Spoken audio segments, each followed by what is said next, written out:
Morning বন্ধুরা, তোমাদের সবাইকে আজকের গণেশ চতুর্থী। আর সেই উপলক্ষে দেখো আমি ভগবানের সেবা করে নিয়েছি। সকাল সকাল সব ঠাকুরকেই আজকের পরিষ্কার করে নিয়েছি। আর দেখো সব ঠাকুরকেই প্রসাদ নিবেদন করেছি, পুজো করা হয়ে গেছে। আর আমার ঠিক এই জগন্নাথের সামনে গণেশ ঠাকুরটা বসানো থাকে।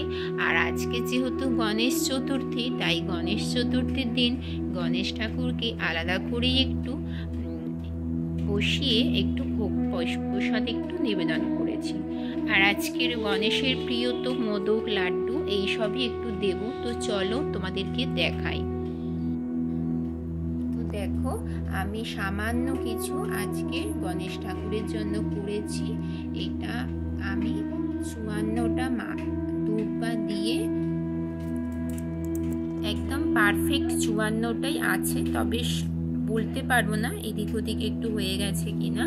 তো 54টাই দুর্বা দিয়ে লাল সুতো দিয়ে বেঁধে আর আজকে গণেশ ঠাকুরকে মালা করে দিয়েছি। আর দেখো আজকে গণেশ ঠাকুরের তো লাল ফুল প্রিয়, তো লাল ফুল দিয়ে নিয়েছি আমি যতটুকু জানি। তো তোমাদের কি মনে হয় আমি জানি না। আর এই দেখো প্রসাদ নিবেদন করে দিয়েছি আর একটু। আর গণেশ ঠাকুরের তো মোদক, লাড্ডু, একটু ফ্রুট এইগুলোই আজকে।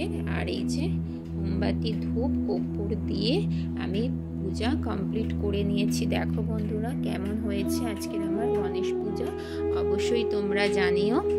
আর এদিকে দেখো যেহেতু আমি আজকে গণেশ ঠাকুরকে মোদক নিবেদন করেছি, তো সেই জন্য আজকের আমি গোপালকেও দিয়েছি মোদক।